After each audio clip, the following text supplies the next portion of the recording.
우리 같이 기도드리겠습니다. 우주 만물을 창조하시고 인간의 생사화복을 주관하고 계신 살아계신 하나님 아버지 감사합니다. 하나님 말씀 성경을 배울 수 있는 소중한 은혜의 자리로 저희를 인도해 주셨습니다. 3일째입니다. 하나님 말씀 잘 듣게 하시고 세상을 창조하시고 다스리시는 하나님에 대해서 마음의 확신을 얻을 수 있도록 주님 도와주시고, 이번에 말씀에 참여하신 소중하신 한 분 한 분들의 영혼이 하나님이 주시는 구원의 축복과 은혜를 꼭 얻을 수 있도록 도와주십시오. 죄악된 세상에서 멸망을 향해 달려가지 아니하고 거룩한 믿음으로 천성 천국을 향해서 달려가는 주님의 자녀가 될 수 있도록 주님 도와주시기를 바랍니다. 오늘도 전해지는 말씀 세상의 지식으로 인간의 자랑으로 듣지 아니하고 살아계신 하나님의 말씀으로 받을 수 있도록 그 마음을 주관하시고 지혜와 총명을 도해 주시길 바랍니다. 오늘 이 시간의 모든 것 주님께 의지합니다. 저희를 죄악 중에서 건져주신 예수님 이름으로 기도드렸습니다. 아멘. 우리 성경 찾아보겠습니다. 시편 14편입니다. 시편 14편 1절입니다. 네, 시편 14편 1절입니다. 네, 찾아보겠습니다. 네, 구약 성경 810페이지입니다. 시편 14편 1절입니다. 네, 제가 읽어보겠습니다. 어리석은 자는 그 마음에 이르기를 하나님이 없다 하도다. 저희는 부패하고 소행이 가증하여 선을 행하는 자가 없도다. 네, 오늘도 잘 오셨습니다. 3일째입니다. 굉장히 집중해서 말씀을 들으시는 모습이 참 감사하고 아마 말씀 잘 들으시면 모든 분들이 하나님을 깨달으시겠다라는 그런 감사의 마음과 또 확신의 마음을 가지게 됩니다. 오늘도 성경을 통해서요, 하나님이 보여주시는 믿을 만한 증거를 보시고 마음에 또 더욱더 분명한 하나님의 살아계심에 대한 확신을 얻으셨으면 너무 좋겠습니다. 하나님이 없다라고 한다면 하나님은 어리석은 자다라고 이야기를 했습니다. 우리는 성경 속에서 하나님이 보여주시는 증거를 확인하고 있습니다. 창조에 대한 증거가 있으며 역사적 증거가 있습니다.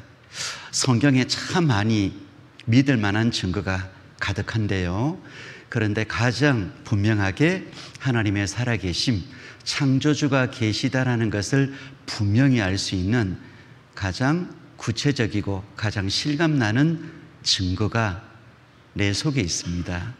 이 속에 있습니다. 무엇이냐면 양심입니다. 선을 추구하는, 바르게 살고 싶어하는 나의 양심입니다.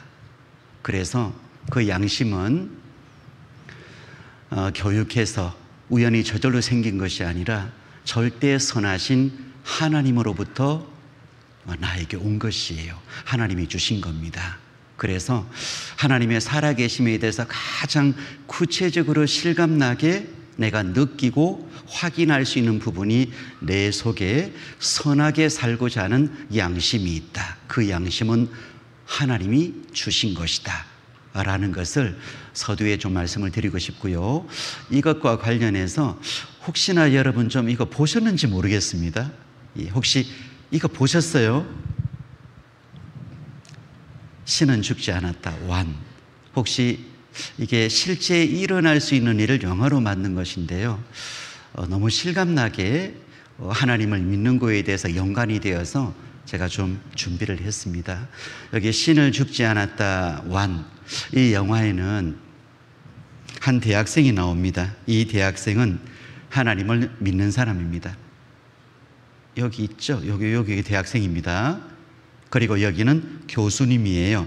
그러니까 하나님을 믿는 한 대학생이 하나님을 극도로 부정하는 교수님의 철학 강의를 듣기 위해서 수강 신청을 했습니다. 그리고 강의 첫 시간에 들어갔더니 이 교수님이 학생들에게 쪽지를 쫙 돌립니다. 그리고 적어내라고 합니다. 그 무엇을 적어내라고 하냐면 하나님은 죽었다, 하나님은 없다, 신은 죽었다, 이걸 전부 적어내라고 합니다. 그래서 모든 학생들이 전부 그 쪽지를 적어서 교수님에게 내었습니다. 그런데 이 하나님을 믿는 이 학생은 도저히 그 쪽지를 적어낼 수가 없습니다. 양심에 걸린 거죠. 그래서 나는 도저히 적어낼 수 없습니다 라고 했더니 이 교수님이 학생을 되게 조롱을 합니다. 그러면서 무슨 하나님이 살아계시다고 그러냐. 그래서 내가 강의 시간 말미에 약간씩 시간을 줄 테니까 진짜 하나님이 살아계시면 한번 증거를 대보라고, 그렇게 이제 시간을 약간을 줍니다. 만약 그걸 증명하지 못하면 그 학생의 학점은 빵점이라고, 내가 학점을 주지 않겠다고 아주 큰 소리를 칩니다. 그래서 이 학생은 교수님의 강의 말미에 이제 하나하나 차근차근 하나님의 살아계심에 대한 여러 가지 증거를 이제 제시합니다. 그래서 창조에 대한 증거, 역사적 증거, 그리고 과학적인 증거, 여러 가지 살아계신 하나님에 대한 증거를 쭉 제시하면서요, 이제 마지막 수업 시간이 되었습니다. 그리고 마지막 시간대에 이 학생은 이 세상의 선과 악의 존재, 선과 악을 선택할 수 있는 인간의 자유의지와 양심, 그리고 악에 대한, 죄에 대한 심판, 이것을 쭉 제시하면서 이것은 하나님이 이 세상에 주시고 하나님이 창조하시고 다스리고 계시다라는 걸 분명하게 증명하는 증거입니다라고 이야기를 합니다. 만약 하나님이 살아계시지 않는다면 사람은 바르게 살 필요가 없겠죠.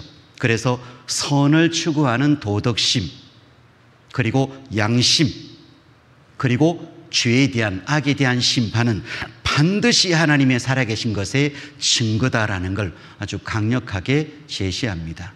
그랬더니 교수님이 아주 쿠두심을 칩니다. 무언 그딴 걸 믿냐고, 뭘 그딴 걸 증거로 제시하냐고 아주 쿠두심을 칩니다. 그리고 교수는 하나님을 믿는 믿음은 미신이고 바이러스처럼 사람들을 병들게 만드는 거라고 아주 코드숨을 칩니다. 그래서 이 학생이 교수님에게 최후의 말을 던집니다. 교수님, 제가 보니까 교수님은 분명히 하나님이 살아계신 거, 여러 가지 증거를 보고 하나님이 살아계신 것을 분명히 알 것 같은데 왜 인정하지 않습니까? 왜 교수님은 하나님을 증오하십니까? 왜 극도로 그렇게 싫어하십니까? 물어봅니다. 그랬더니 이 교수님이 얼굴이 시뻘겋게 변해서요, 나는 정말 그 하나님을 증오한다고. 나중에 알고 봤더니 왜 이 교수님이 하나님을 그렇게 싫어했는지 이유가 나옵니다. 어렸을 때 어머니가 죽을 병이 걸렸어요. 근데 하나님께 기도했어요. 하나님, 우리 어머니 살려주세요. 기도를 했는데 어머니가 병들어 돌아가셨거든요. 그래서 그때부터 이 교수님은 마음에 하나님을 싫어하는 마음, 하나님을 배척하는 마음을 가지게 된 거예요. 그래서 교수님은 분명 하나님 계신 걸 알고 있는데 왜 하나님을 부정하십니까? 왜 하나님을 극도로 그렇게 증오하십니까? 라고 물어봅니다. 그랬더니 교수님이 나는 정말 하나님을 증오한다고. 왜냐하면 나의 가장 소중한 것을 뺏어갔기 때문에 그렇다고 그렇게 이야기를 합니다. 그랬더니 학생이 또 한마디를 합니다. 교수님, 아니 계시지도 않는 분을 어떻게 증오를 할 수 있습니까? 그리고 앉아있는 학생들에게, 여기 보니까 강의실 같네요, 그 분위기가. 학생들에게 그 하나님을 믿는 학생이 이제 물어봅니다. 정말 하나님 계실까요? 물어봅니다. 학생들이 어떻게 대답하는지 한번 보겠습니다. 자, 한번 봅시다. 참 이게 교훈이 됩니다.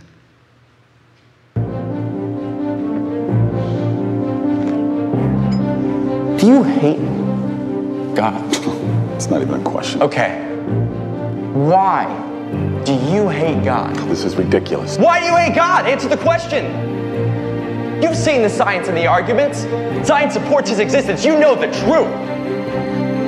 So why do you hate him? Why? It's a very simple question, Professor. Why do you hate God? Because he took everything away from me.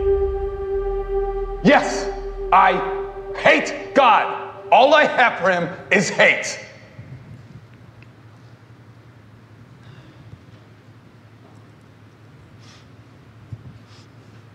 How can you hate someone? 아니, 존재하지도 않는 They don't 분을 exist. 어떻게 증오할 수 있습니까?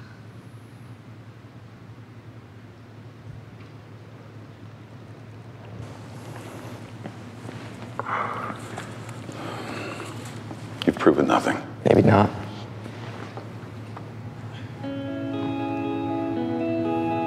They get to choose.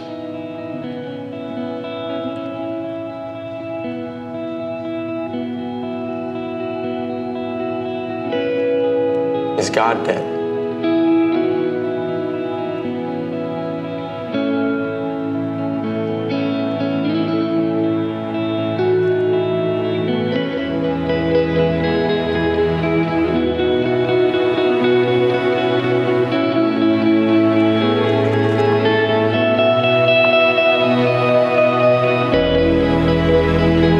God is not dead.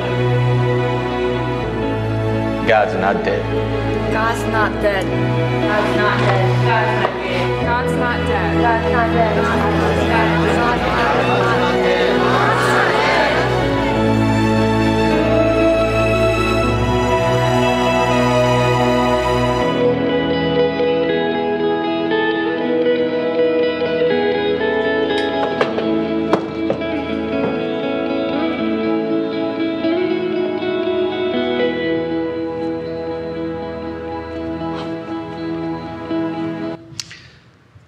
여러분, 이 교수님이 나중에 어떻게 되는지 궁금하시죠? 예, 나중에 하나님을 믿게 됩니다. 인정하게 돼요. 자, 여러분, 하나님을 피하지 마십시오. 하나님은 정말 살아계시고 세상을 창조하셨고 역사를 주관하시며 나에게 인생을 주신 분이 분명합니다. 그런데 하나님이 살아계시지 않아서, 하나님이 계신 증거가 없어서 하나님을 부인한 게 아니에요. 다른 목적과 다른 이유가 있기 때문에 사람들이 하나님을 피하는 겁니다. 하나님을 부인하는 거예요. 잘 생각해 보셔요. 내가 하나님을 피하려고 부인하는 마음이 어디서 왔는지, 정말 하나님이 계시지 않아서, 믿을 만한 증거가 부족해서, 그래서 하나님을 믿지 않으면 그건 지혜로운 사람입니다. 그건 정말 올바른 선택입니다. 그런데 하나님이 정말 계심에 대한 너무 분명한 증거가 있고, 그리고 양심이 있잖아요. 내 속에 양심이 있습니다. 선과 악을 분별하고 선을 선택하고자 하는 적극적인 도덕성이 있습니다. 양심이 있습니다. 그건 하나님으로부터 온 거예요. 하나님이 주신 겁니다. 그토록 하나님에 대해서 분명히 알 수 있는 모든 것을 주셨음에도 불구하고 하나님을 피하면, 하나님을 부인하면 그게 어리석은 사람이 된다는 거예요. 우리가 한 주 동안 이 성경 말씀을 배우는 시간은 피하는 시간이 아닙니다. 내 속에 세상적인 욕심, 그리고 어떤 죄를 추구하는 마음, 그런 모습, 이런 걸 하나님 앞에 내려놓고 정말 엄밀하게 하나님이 우리 인생에게, 나에게 무엇을 원하시는지, 무엇을 어떻게 나에게 주시고자 하시는지를 한번 알아보자라는 의미로 우리가 말씀을 배우고 있는 겁니다. 그래서 마음을 절대 하나님을 피하고자 하는, 그리고 이렇게 외면하는 그런 마음을 갖지 마시고요. 어리석은 사람이 되잖아요. 하나 여쭤볼까요? 여러분, 양심 있으셔요? 없으셔요? 대구에는 양심이 없는가 봅니다. 양심 있으셔요? 예, 양심 있죠. 양심 눈에 보여요, 안 보여요? 안 보이는데 어떻게 있다고 이야기하세요? 뭐 이유가 있습니까? 있으니까 그렇죠. 맞아요. 양심은 있어요. 근데 양심은 배워서 생기는 게 아닙니다. 타고나는 거예요. 절대 선하신 하나님으로부터 오는 겁니다. 그래서 여기 한번 보세요.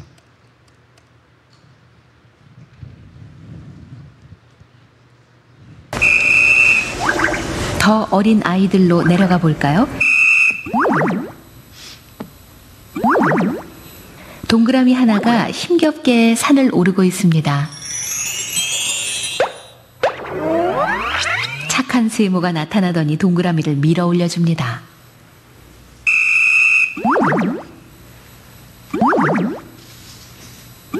다시 동그라미 하나가 힘겹게 산을 오릅니다. 이번에는 나쁜 네모가 나타나 동그라미를 밀어버립니다. 아이들에게 그 두 개의 상황을 보여줍니다. 10개월 된 아이들입니다.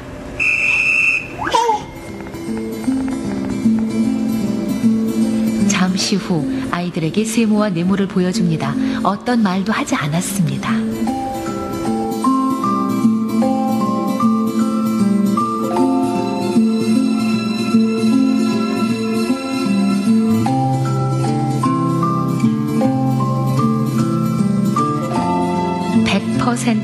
착한 세모를 짚습니다. 자, 어린 애기들도 착한 걸 딱 선택합니다. 애기들부터 양심이 다 있어요. 이건 교육으로 인해서 생긴 게 아니라 타고날 때부터 하나님이 그 영혼 가운데 심어 놓으신 마음이 바로 양심입니다. 그러니까 영혼의 작용이죠.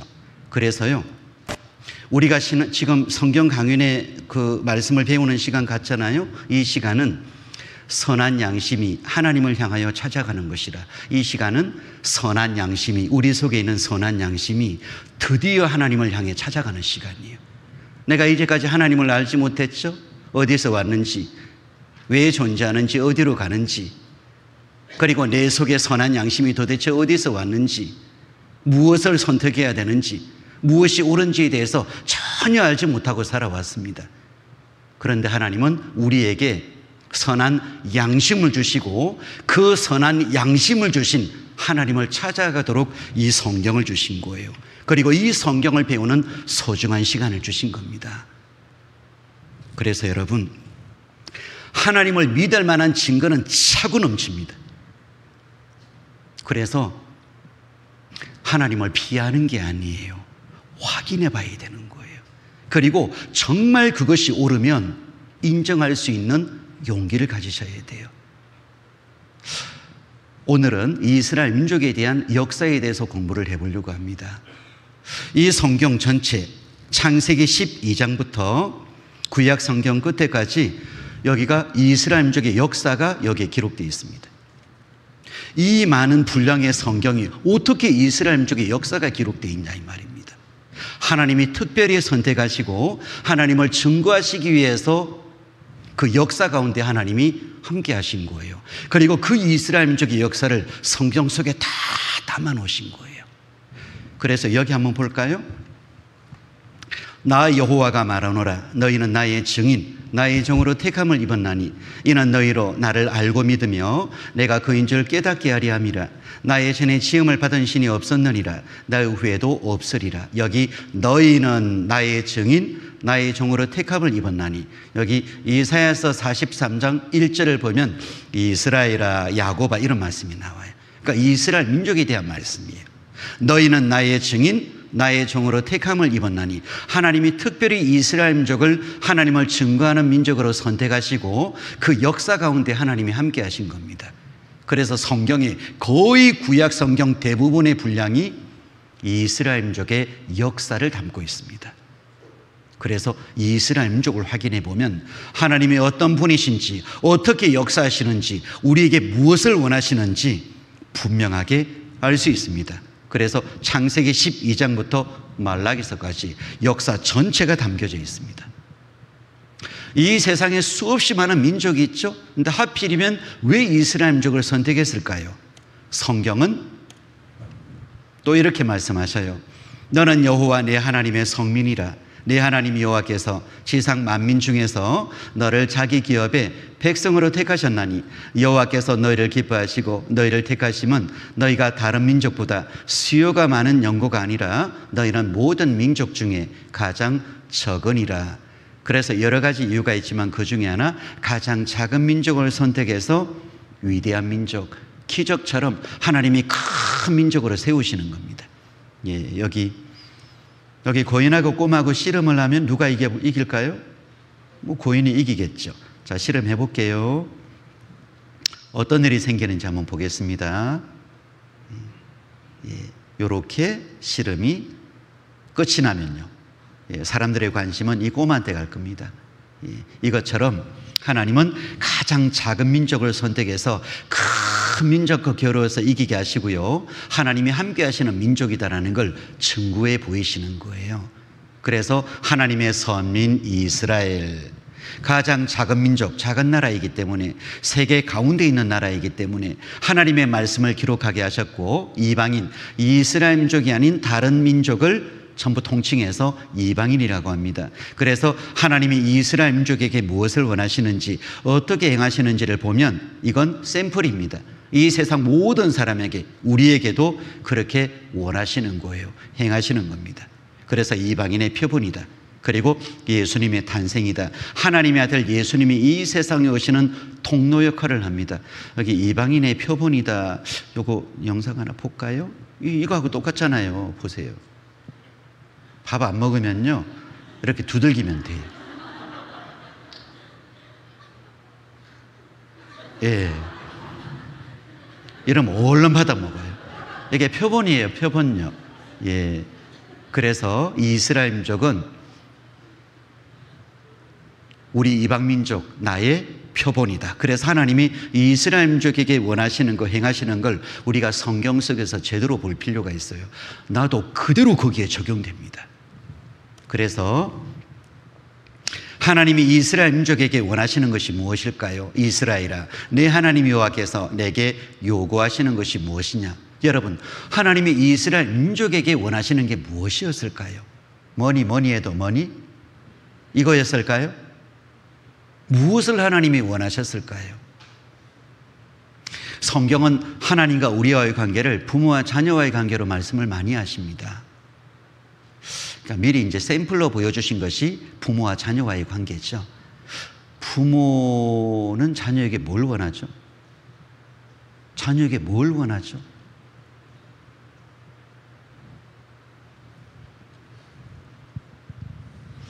부모는 자녀에게 가장 소중하게 원하는 게 있습니다. 그게 뭐냐면 부모를 알아주길 원합니다. 여러분 아기를 낳았죠? 아기가 막 처음 태어나서 이제 엄마 아빠 앞에 탁 놓입니다. 품에 안습니다. 그러면 엄마 아빠는 아기가 뭐 알아듣지는 못하지만 뭐 입으로라든지 마음으로 아기에게 말을 건넵니다. 제일 먼저 뭐라고 이야기를 건넬까요? 무슨 말을 할까요? 얘야 빨리 커서 돈 벌어오느라, 뭐 그런 이야기를 할까요? 엄마 아빠는 자녀에게, 아기에게 첫 무엇을 말할까요? 얘야 내가 네 아빠다. 얘야 내가 네 엄마다. 제일 먼저 부모는 자녀가 부모를 알아주길 원해요. 그것처럼 하나님도 우리에게 원하시는 것이 무엇이냐? 하나님을 알고 하나님을 정말 사랑하고 하나님을 경외하길 원하시는 거예요. 보세요. 곧 내 하나님 여호와를 경외하여 그 모든 도를 행하고 그를 사랑하며 마음을 다하고 성품을 다하여 내 하나님 여호와를 섬기고 내가 오늘날 네 행복을 위하여 내게 명하는 여호와의 명령과 규례를 지킬 것이 아니냐. 이걸 짧게 설명드리면 여호와만, 하나님만 경외하고 하나님만 사랑하고 하나님만 섬기라고 말씀하시는 거예요. 요구하시는 거예요. 이렇게 말씀드리면 혹시나 마음에 불편한 마음을 가진 분이 계실 수도 있습니다. 그건 제가 처음에 그렇게 마음을 가졌기 때문에 그렇습니다. 하나님 믿는 사람은, 예수 믿는 사람은 자기밖에 모른다고. 그래서 하나님만 믿어야 되고 하나님만 섬겨야 되고, 다른 종교는 절대 그렇게 안 하잖아요. 서로 인정해 줍니다. 그리고 뭐 서로 착하게 열심히 종교생활하면 굉장히 서로 뭐 좋은 관계로 인정을 해 줍니다. 그런데 유독 성경의 하나님은, 그리고 예수 믿는 사람은요, 하나님만 믿어야 된다고, 하나님만 섬겨야 된다고, 하나님만 사랑해야 된다고 그렇게 요구를 합니다. 그래서 독선적이고 이기적이고 자기밖에 모르는 그런 종교다라고 생각하는 사람들이 의외로 많습니다. 저도 처음에 그렇게 생각했습니다. 그런데 성경을 통해서 알아봤더니, 여러분, 하나님이 왜 우리에게 그렇게 요구하실까요? 이게 부당한 것일까요? 이게 독선적인 것일까요? 조금만 생각해 보시면 당연한 겁니다. 왜요? 진짜니까. 하나님이 세상을 창조하시고 나에게 인생을 주신 창조주이신 게 진짜니까 하나님은 우리에게, 나에게 요구하실 수 있는 거예요. 다른 세상의 종교, 어떤 우상 절대 그거 섬기고 믿지 마라. 하나님만 경외하고 하나님만 사랑하고 하나님만 믿으라고 얼마든지 요구할 수 있어요. 그건 독선적인 게 아니라 지극히 당연한 겁니다. 왜? 진짜니까. 그리고 이스라엘 민족은 정말 하나님만 경외하고 사랑할 수도 있고, 아니면 다른 우상 종교를 믿을 수도 있고, 자유 의지가 있잖아요. 그래서 하나님이 이렇게 딱 약속하시고 이스라엘 민족도 이렇게 하겠습니다라고 약속했어요. 그래서 이스라엘 민족의 역사가 이 약속대로, 이 말씀 그대로 이루어집니다. 내가 오늘날 복과 저주를 너희 앞에 두나니 너희가 만일 내가 오늘날 너희에게 명하는 너희 하나님 여호와의 명령을 들으면 복이 될 것이요, 너희가 만일 내가 오늘날 너희에게 명하는 도에서 돌이켜 떠나 너희 하나님 여호와의 명령을 듣지 아니하고 본래 알지 못하던 다른 신을 좇으면 저주를 받으리라. 그래서 하나님만 경외하면, 하나님만 순종하면, 섬기면 축복받고, 하나님 말씀에 불순종하면, 다른 우상 섬기고 다른 신 믿으면 절대 저주를 받을 것이다. 이걸 딱 정하셨어요. 이스라엘 민족도 저희가 그렇게 하겠습니다 약속했습니다. 그래서 이스라엘 민족의 역사는 증명할 수 있는 역사가 4,000년의 역사를 가집니다. 4,000년 중에 첫 1,000년은 축복받는 역사입니다. 후 3,000년은 저주받는 역사입니다. 후 3,000년 중에 또 후 2,000년은 예수님을 십자가에 못 박아 죽이고 완전히 멸절당하는 역사를 가집니다. 이 이스라엘 민족의 역사 전체가 축복받는 역사와 저주받는 역사로 완전히 나뉘어집니다. 오늘 확인해 볼 겁니다. 정말 말씀대로 이 이스라엘 민족의 역사가 이루어졌는지, 사실인지, 하나님이 정말 살아계신지, 성경이 진리의 말씀인지 확인해 볼 겁니다. 어제까지 말씀 잘 들으셨는데요, 오늘은 더 집중해서 들으시면 좋으실 것 같습니다. 자, 이스라엘 민족의 축복받는 역사 간략하게 요약했습니다.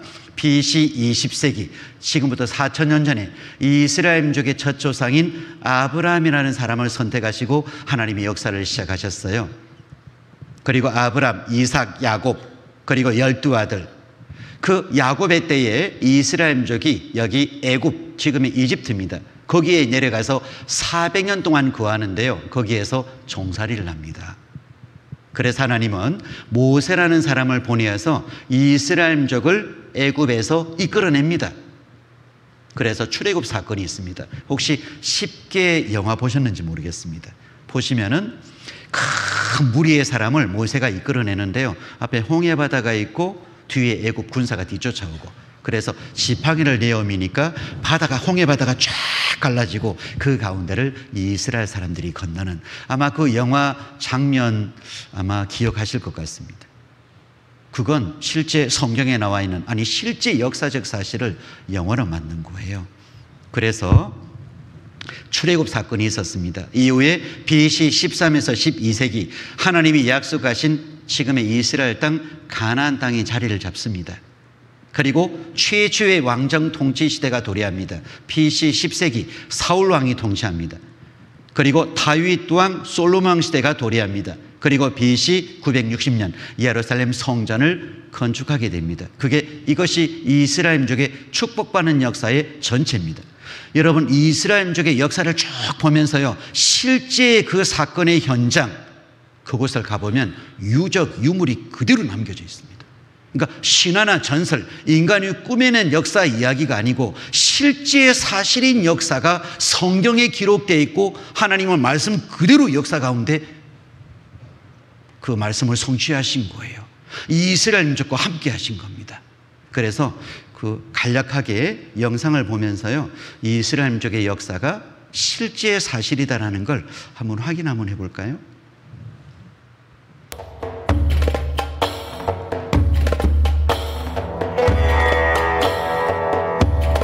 여기가 어디냐면 모세가 미디안 광야에서 40년 동안 생활하는데요, 광야에 가서 십보라라는 여인을 만나서 가정을 꾸립니다.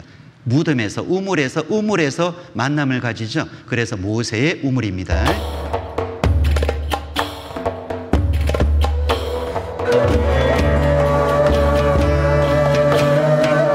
그리고 모세의 장인이었던 이드로의 집터,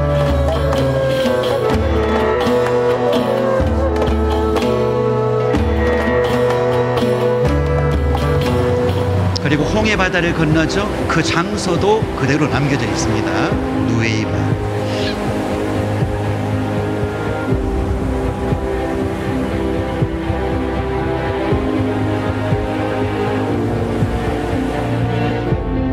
그리고 홍해 바다를 건너고 엘림이라는 곳에 갑니다. 물샘이 12, 종려 70주. 지금도 엘림이 그대로 있고요.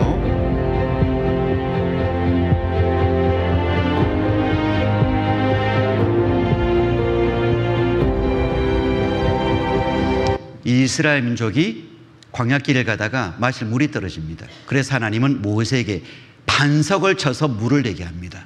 그런데 여기 르비딤 반석, 큰 반석이 가운데가 쫙 갈라져 있어요. 그리고 거기에 물이 흘렀던 흔적이 남겨져 있습니다.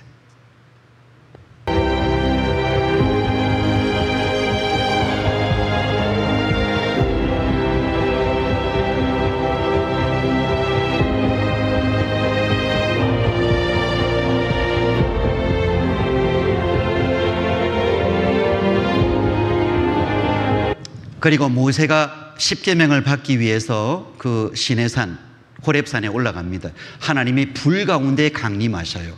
그래서 이 시내산 정상 부위가 아주 강한 열에 의해서 완전히 타버린, 여기가 악산 돌산이에요. 근데 완전히 불에 거슬린 흔적이 지금도 남겨져 있습니다.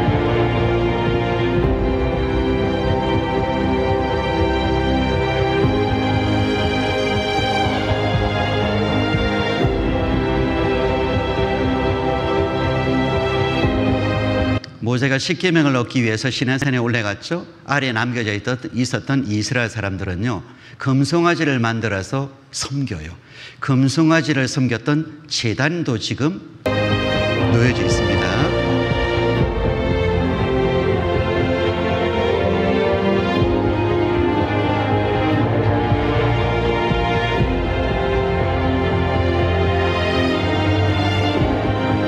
그리고 우상 숭배한 것으로 해서 3,000명을 죽이죠. 3,000명의 무덤 터도 남겨져 있고요.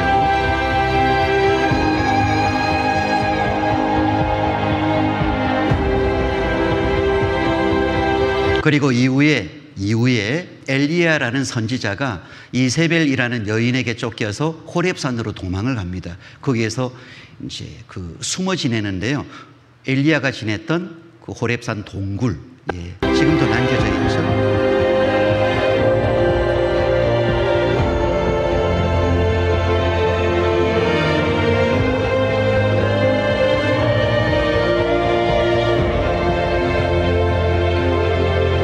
그리고 각 지파별로 돌기둥을 세웁니다. 12개의 돌기둥이 지금도 남겨져 있습니다.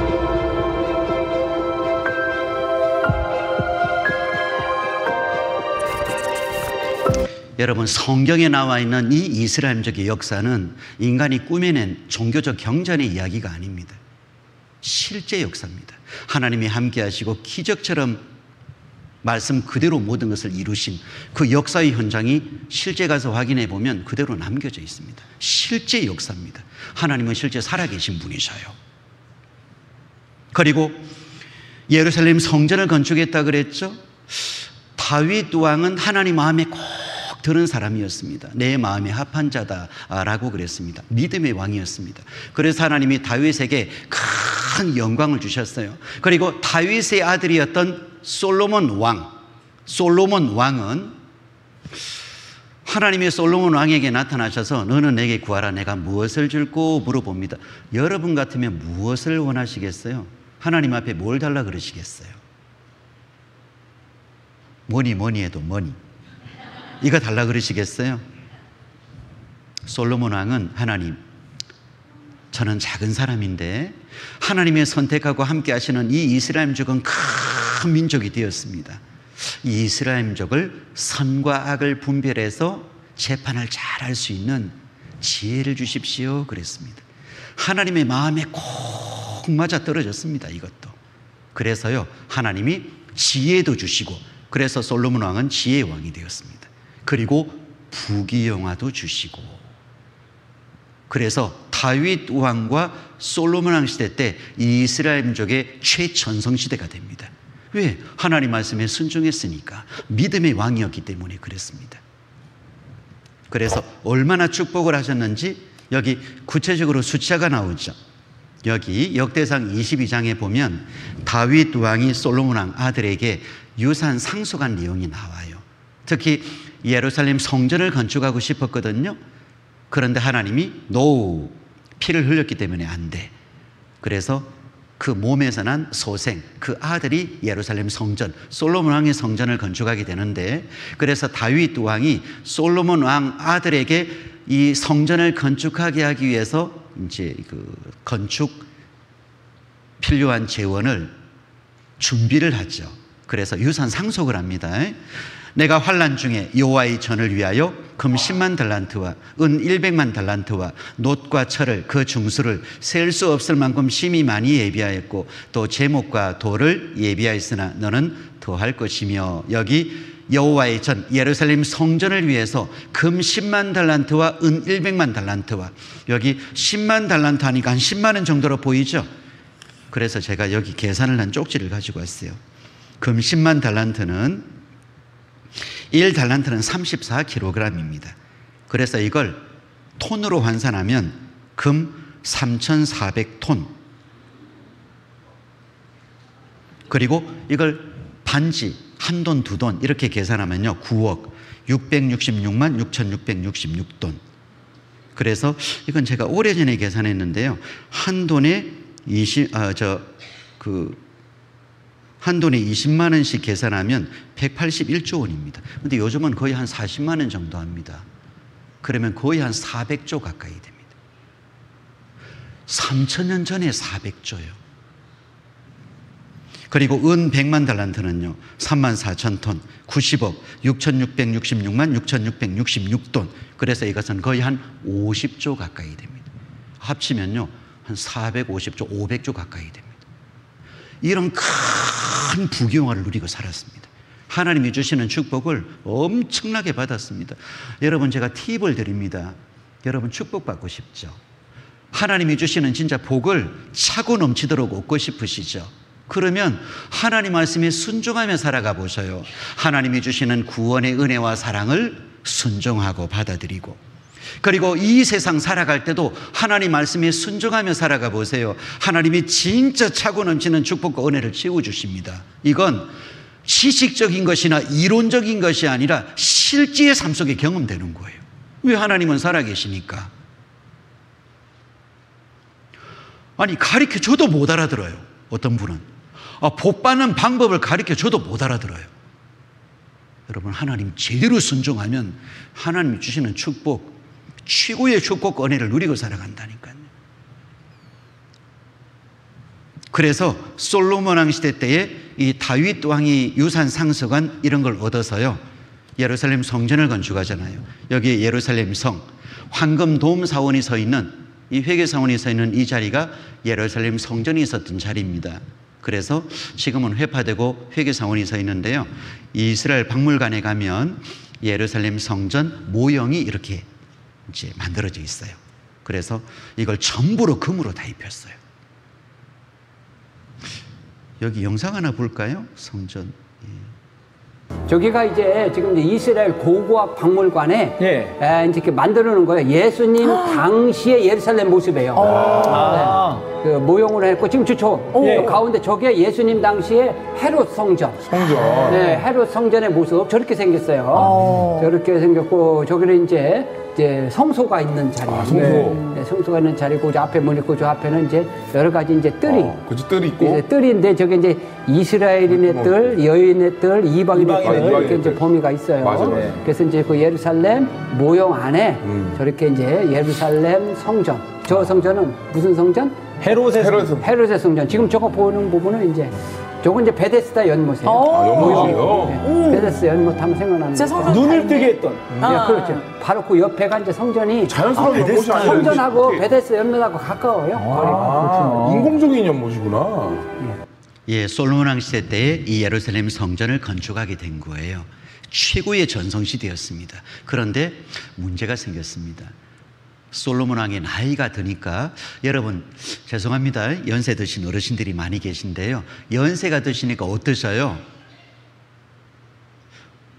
판단력이 흐려지시죠? 기억력도 흐려지고요. 무엇인가가 젊었을 때하고 달라요.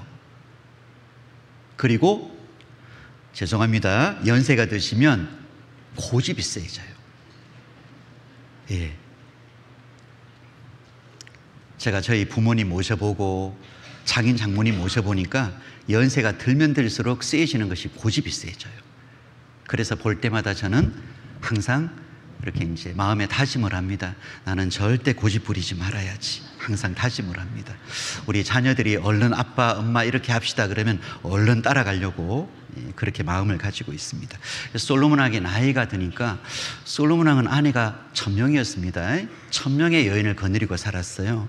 그런데 그 중에는 이방 여인이 많았습니다. 그래서 그 본인들이 섬기고 있었던 우상, 이걸 섬기도록 솔로몬 왕에게 요구를 합니다. 근데 나이가 들어서 솔로몬 왕이 나이가 들어 늙었을 때 이걸 허용을 합니다. 그래서 그 이스라엘 땅에 산당이 생깁니다. 우상을 섬기는 산당이 생깁니다. 하나님이 솔로몬 왕에게 2번이나 나타나셔서 그러지 말라고 경고하십니다. 그런데 안 듣습니다. 하나님 말씀에 순종을 안 합니다. 그래서 하나님이 그 나라를 내 신복에게 주리라. 그래서 솔로몬 왕의 부하 장수였던 여로보암에게 그 나라가 거의 대부분이 다 넘어갑니다. 여기 보세요. 이 말씀이 있죠. 솔로몬의 나이 늙을 때 왕비들이 그 마음을 돌이켜 다른 신들을 쫓겨하였으므로 그 하나님 앞에 온전치 못하였으니 내가 내게 명한 법도를 지키지 아니하였으니 내가 결단코 이 나라를 내게서 빼앗아 내 신복에게 주리라. 그래서 이 말씀대로 솔로몬 왕이 죽자마자 북이스라엘과 남유다로 쪼개져 버립니다. 나라가.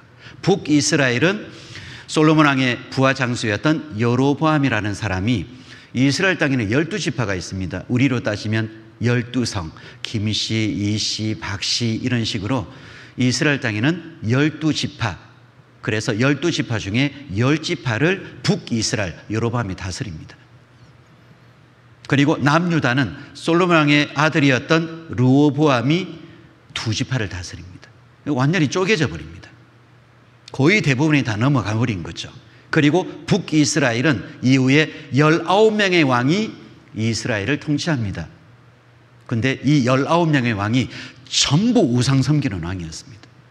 그리고 남유다는 이후에 20명의 왕이 유다를 통치하는데 8명은 하나님을 섬기는 왕이었고 우상 섬기는 왕이 12명이었습니다.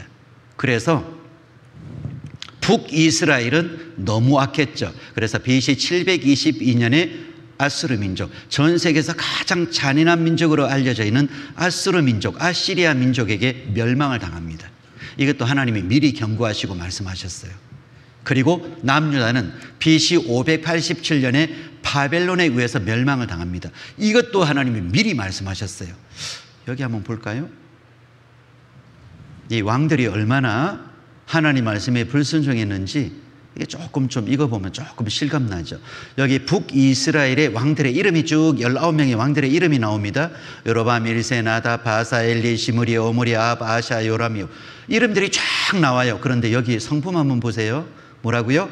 악, 술꾼, 살인자, 극악, 악. 전부 악소리 나죠. 그래서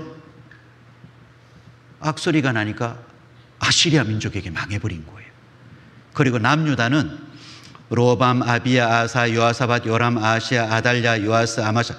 이제 20명의 왕들이 있는데 성품이 악, 선, 악. 선과 악이 교차돼서 나오죠. 그러다가 끝에 가서요. 여호야김, 시드기야 이런 왕들이 있을 때는 전부 악소리가 납니다. 그래서 587년에 바벨론에 의해서 멸망을 당해버린 거죠. 근데 이것이 미리 하나님이 경고 다 하셨어요. 근데 이 말씀 그대로 다 이루어진 거예요. 보세요. 북이스라엘이 멸망당할 걸 미리 경고하셨어요. 그러므로 주 내가 흉룡하고 창이란 큰 하수 곧 아수르 왕과 그의 모든 위력으로 그들 위에 덮을 것이라. 그 모든 고래차고 모든 언덕이 넘쳐 아수르 왕이 와서 북이스라엘을 덮을 것이라. 그래서 북이스라엘이 실제 이 말씀대로 멸망당해요. 그러니까 하나님은 불순종하는 북이스라엘 그 사람들에게 하나님은 미리 경고하신 거예요. 아수르 왕이 와서 너희를 덮을 것이다. 근데 이 말씀 그대로 이루어진 거예요. 그리고 남유다는요, 또 이렇게 말씀하셨죠.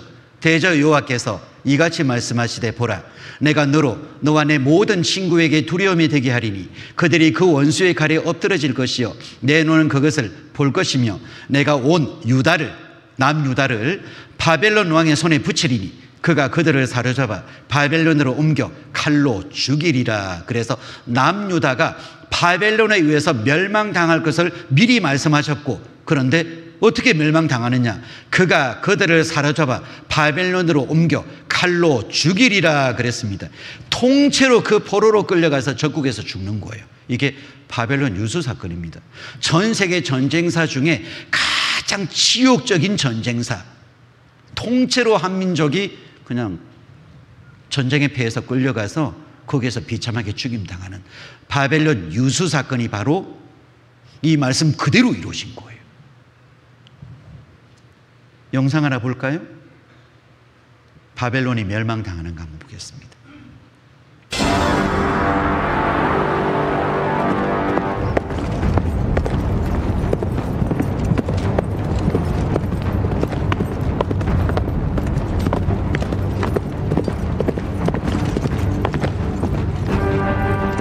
기원전 597년 3월 14일 아시아의 서부 지중해 연안 예루살렘, 갑자기 수만 명의 병사들이 들이닥쳤습니다.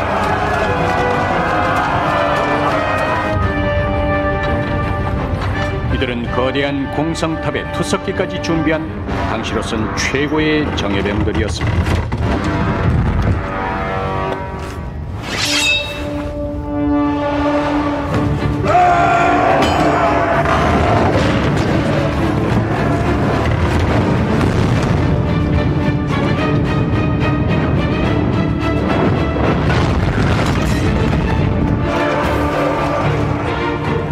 높이 12m의 성벽 위에서 예루살렘의 유대인 병사들은 극렬하게 저항했습니다.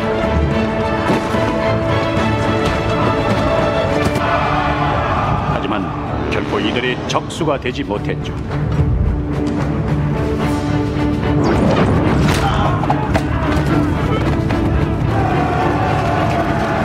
인구 9만의 예루살렘은 순식간에 잿더미로 변했고 유대인들의 성소인 솔로몬 성전도 파괴됐습니다. 이것이 지난 2600년 동안 유대인들이 겪어야 했던 민족 순환사의 첫 장면입니다. 이른바 바벨론 유수, 전쟁에 패한 유대의 왕 여호아킴을 비롯해 수많은 귀족, 관료들이 바빌론으로 압송된 사건. 이때 포로들을 끌고 간 바빌론의 왕은 성경에 느부갓네살이란 이름으로 알려진 네부카드네자르 2세였고 수십 일 후 유대인들은 그가 건설한 도시를 보고 눈을 의심했습니다.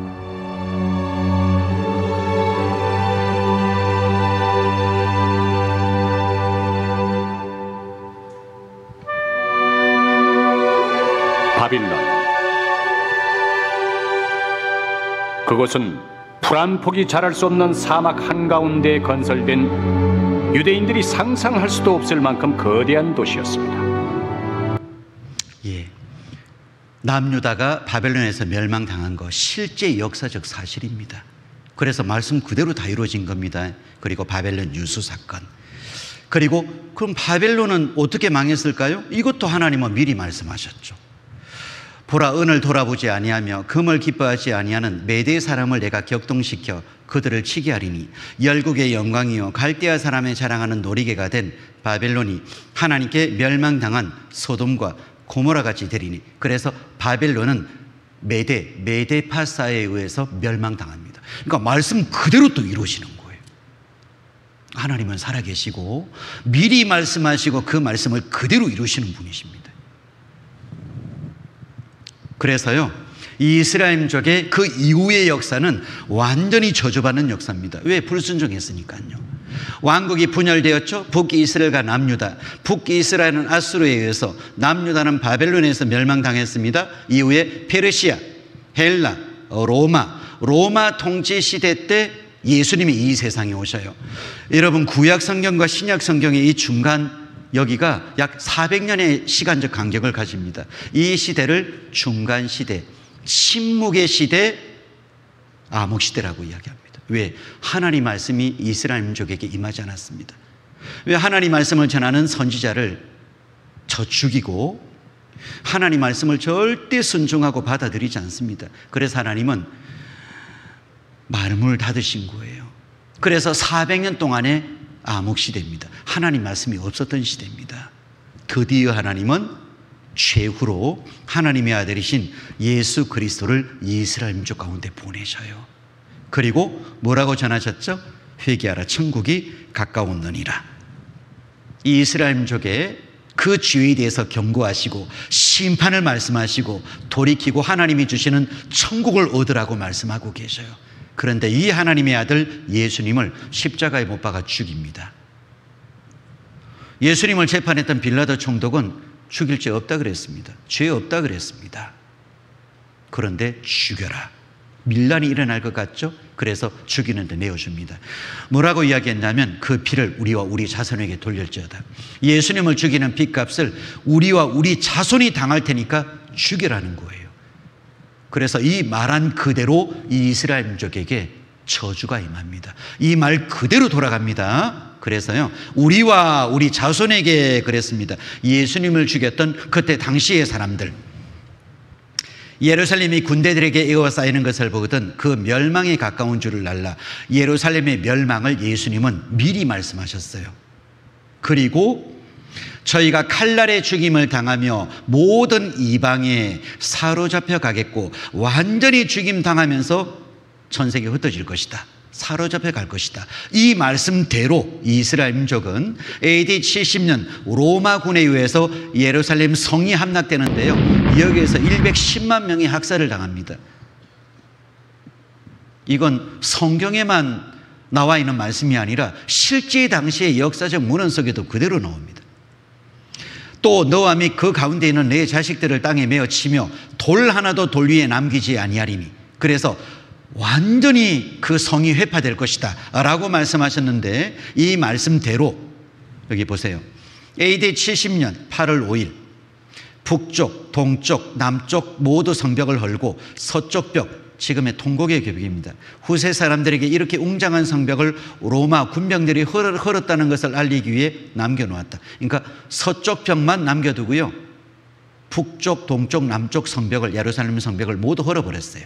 그리고 한 군병이 성전에 불을 질러 성전이 타버리자 미처 꺼내지 못한 성전 안에 금 장식들이 바닥돌 사이로 흘러내려 나중 로마 군들이 금을 캐기 위해 돌을 뜯어내는 바람에 돌 하나도 돌 위에 남지 아니하리라 라는 말씀이 이루어진 것이다.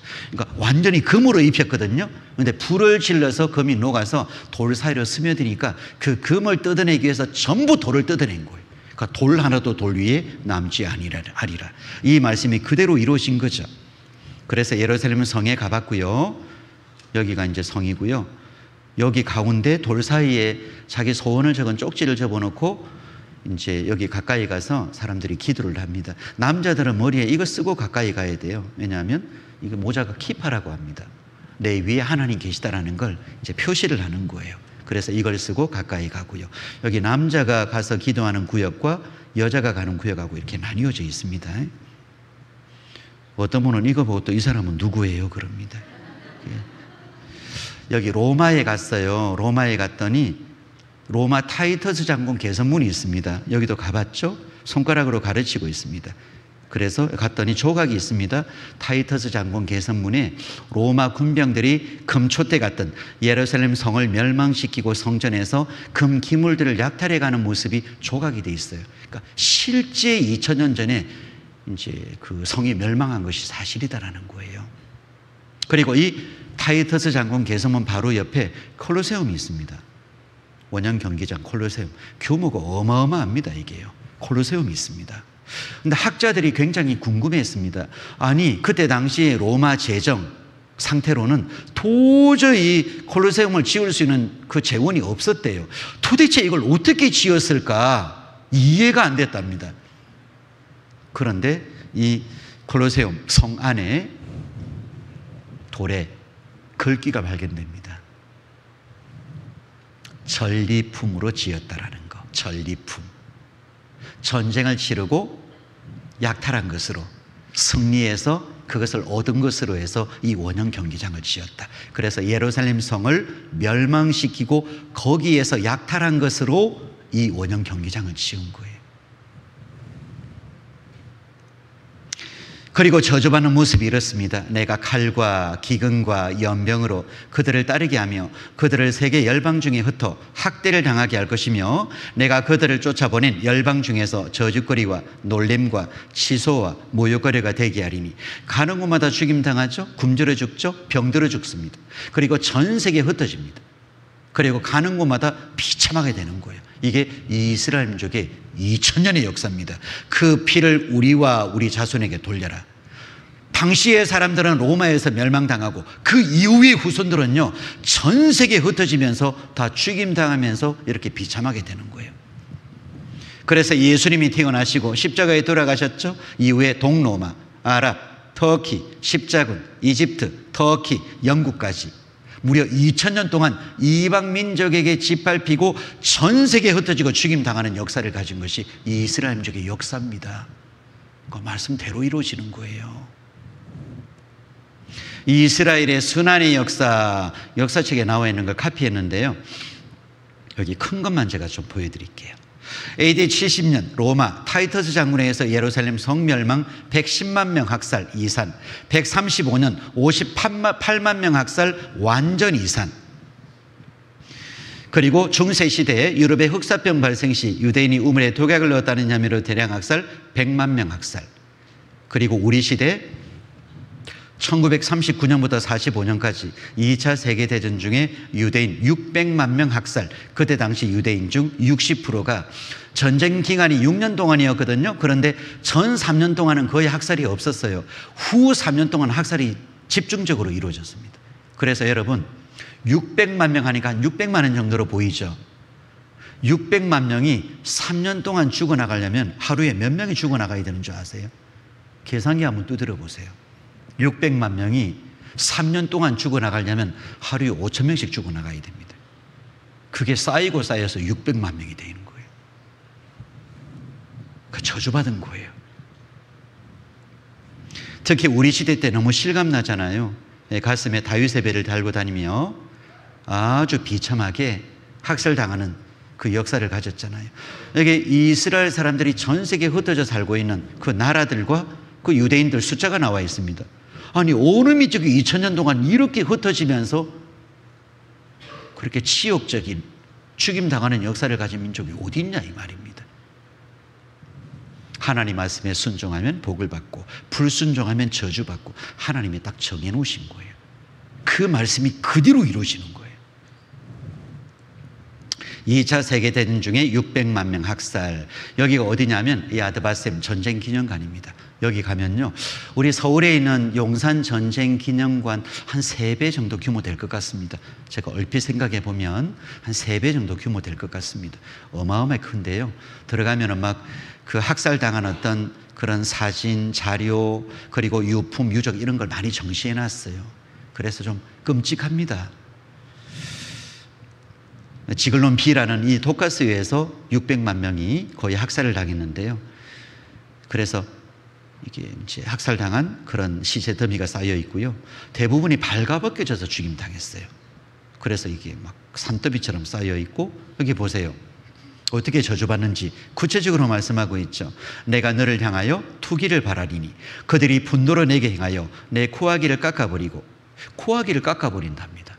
남은 자를 칼로 엎드려뜨리며 내 자녀를 빼앗고 그 남은 자를 불에 사르며 또 내 옷을 벗기며 내 장식품을 빼앗을지라. 코아기를 깎아버리고 옷을 벗기고 장식품을 빼앗을지라.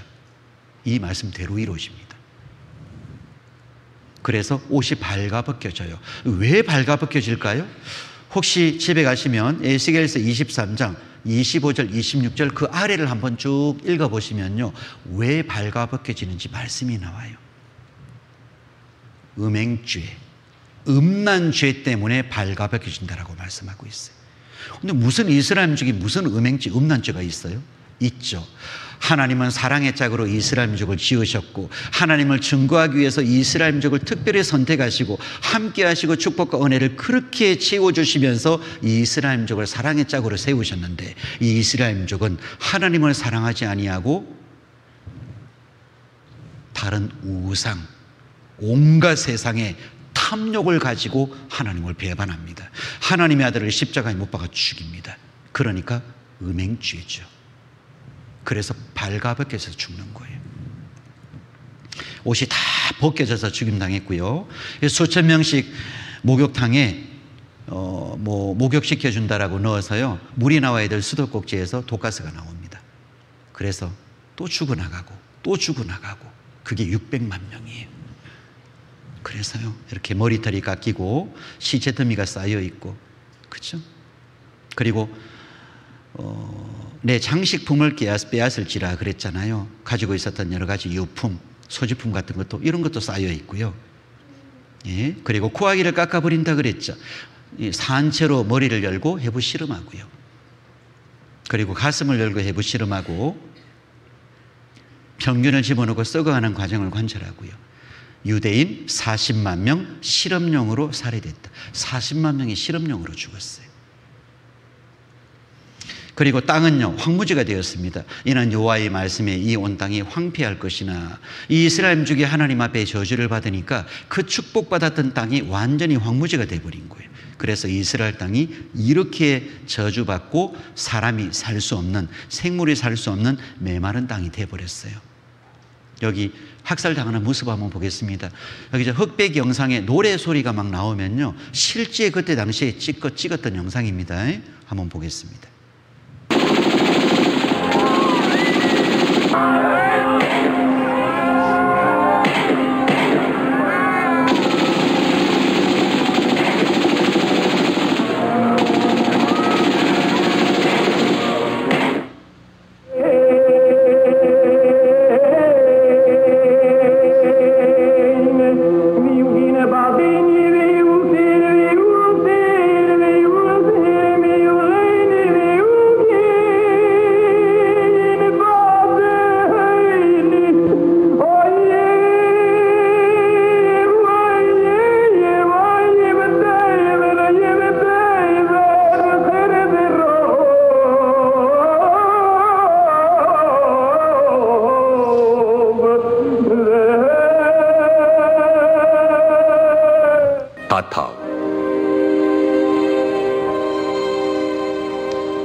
작센하우젠,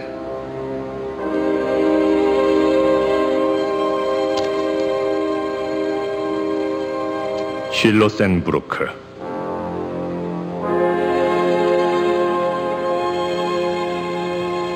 베르겐벨젠,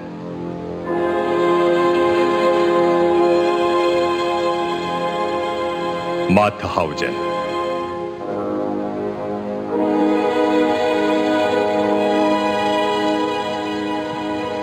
라벤스부리크,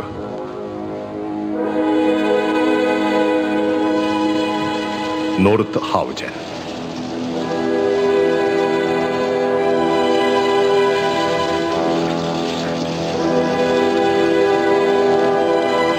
예, 그 피를 우리와 우리 자손에게 돌려라. 그 말한 대로 하나님이 행하셨어요.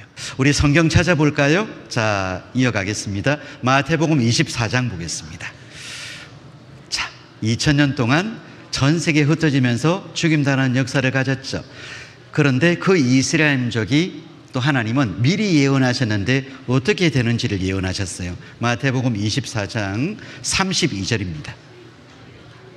32절, 마태복음 24장 32절 33절. 예, 제가 읽겠습니다. 무화과 나무의 비유를 배우라. 그 가지가 연하해지고 잎사귀를 내면 여름이 가까운 줄을 아나니 이와 같이 너희도 이 모든 일을 보거든 인자가 가까이 곧 문 앞에 이른 줄 알라. 여기 무화과 나무의 비유를 배우라 그랬습니다. 비유입니다.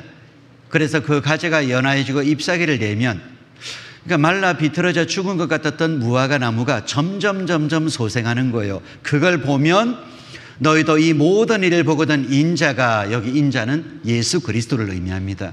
인자가 가까이 곧 문 앞에 이른 줄 알라. 예수님이 마지막 때 이 세상에 다시 오시겠다라고 말씀하셨는데 그 예수님이 오실 때가 바로 무화과 나무가 점점 소생하는 걸 보는 그때, 이게 비유라고 말씀하셨죠. 그럼 이 무화과 나무가 무엇일까요? 바로 이스라엘 민족입니다. 그래서 예레미야 29장에 만군의 여호와께서 이같이 말씀하시되 보라, 내가 칼과 기근과 연병을 그들에게 보내어 그들로 악하여 먹을 수 없는 악한 무화과 같게 하겠고 불순종하는 이스라엘 민족을 악한 무화과 같다라고 말씀하셨어요. 그래서 큰 저주를 받았죠. 그런데 그 악한 무화과, 이 무화과 나무 악한 열매를 맺었잖아요. 그런데 이 나무가 점점 소생하는 걸 보거든 이스라엘 민족이 2000년 동안 저주받아서 전 세계에 흩어지고 죽임당하는 역사를 가졌죠. 다시 회복되는 것을 보거든 예수님이 오실 때가 되었다. 바로 마지막 때다라는 걸 알라, 이 말씀이에요. 그래서 여러분, 이스라엘 민족의 회복, 성경은 이미 수천 년 전부터 이스라엘 민족이 다시 마지막 때 옛 땅으로 돌아와서 큰 민족으로 세워질 것이다라는 걸 하나님은 미리 말씀 다 해놓으셨어요. 그래서 여기 보세요. 이 모든 일이 내게 임하여 환난을 당하다가 끝날에, 마지막 때 내가 네 하나님 여호와께로 돌아와서 그 말씀을 청종하리니, 여기 끝날에 마지막 때는 이스라엘 민족이 돌아온다라는 말이에요. 하나님께 돌아오고 옛 땅으로 돌아오고 다 돌아오게 됩니다. 바로 언제냐면 우리 시대입니다. 그래서 놀라운 건 2000년 동안 전 세계에 흩어져서 그렇게 저주받았던 이스라엘 민족이 1948년 5월 14일 이스라엘이 독립이 되었습니다. 나라가 다시 생긴 거예요. 20세기 기적입니다. 역사적으로 2000년 만에 그 후손들이 그대로 그 자리에 와서 나라를 세운 그런 경우가 한 번도 없었습니다. 유일합니다. 그래서 이스라엘 민족의 독립은 최고의 하나님의 기적이다. 2000년 만에 말씀대로 다시 나라가 다시 생긴 거예요. 회복된 겁니다. 그래서 이스라엘을 회복시킨 이유 몇 가지가 있죠. 하나님의 거룩한 이름을 높이기 위해서, 유대인들에게 구원의 기회를 주시기 위해서, 그리고 종말의 때, 마지막 때인 것을 알려주시기 위해서 이스라엘을 회복시키셨습니다. 그리고 특히 에스겔서 37장에 보면 마른 뼈 환상에 대한 계시의 내용이 나옵니다. 하나님이 에스겔 선지자를 마른 뼈가 가득한 골짜기로 데리고 가요. 엄청나게 이 마른 뼈가 많고 가득 차 있고, 그리고 심히 오래되었어요, 뼈가 마른지. 그런데 하나님이 에스겔 선지자를 그 마른 뼈가 가득한 계곡으로 데리고 가서 물어봅니다. 이 뼈들이 살겠느냐 그럽니다. 하나님만이 아십니다. 이 뼈들이 살리라. 그랬더니 마른 뼈가 착착착 들어맞습니다. 그리고 거기에 하나님이 생기를 불어넣습니다. 큰 군대 사람으로 탁 세우십니다. 이걸 보여주신 거예요. 여기 한번 보실래요? 이게 도대체 뭘 의미하는지 자, 한번 보세요.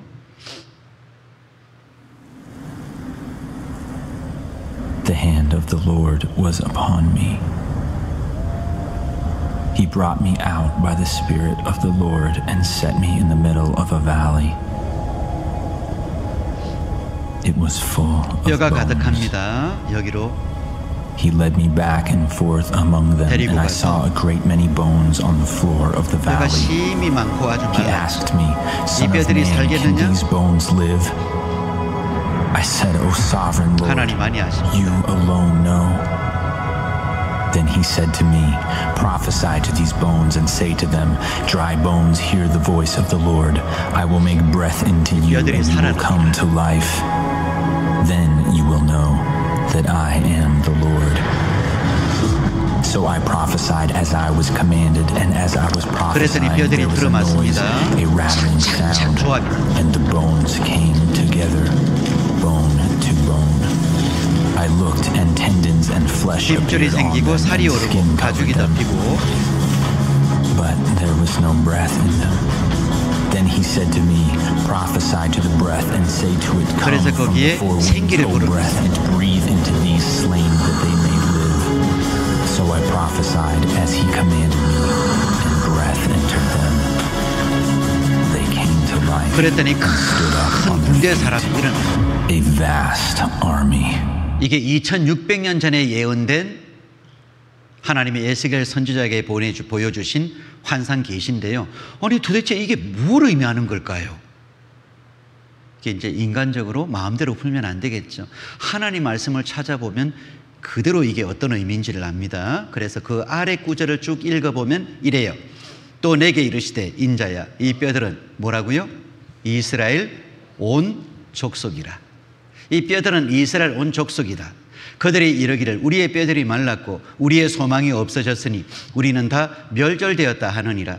그러므로 너는 대언하여 그들에게 이르기를 주 여호와의 말씀에 내 백성들아 내가 너희 무덤을 열고 너희로 거기서 나오게 하고 이스라엘 땅으로 들어가게 하리라. 그래서 이 뼈들은 뭐라고요? 이스라엘 온 족속이라. 2000년 동안 전 세계에 흩어져서 완전히 멸절당했던, 그래서 심히 뼈들이 많고 심히 말라 있었던 이게 이스라엘 온 족속을 의미하는 거예요. 그리고 다시 회복되었잖아요. 큰 군대 사람으로 세워졌습니다. 이건 내가 너희 무덤을 열고 너희로 거기서 나오게 하고 이스라엘 땅으로 들어가게 하리라. 이스라엘 민족이 전 세계에서 큰 민족으로 세워지고 그리고 옛 땅으로 돌아갈 것을 미리 하나님이 계시로 보여주신 거예요. 그런데 이 말씀대로 특히 우리 시대 때 2000년 만에 나라가 다시 생기고 그리고 전 세계에 흩어져 있었던 이 이스라엘 사람들이 옛 땅으로 모입니다. 곳곳에 이런 말씀이 있어요. 내가 너희를 열국 중에서 취하여 내고 열국 중에서 모아들이고 고토로 들어가서 전 세계에 흩어져 있었던 이스라엘 사람들을 옛 땅으로 불러 모은다라는 말씀이에요. 그래서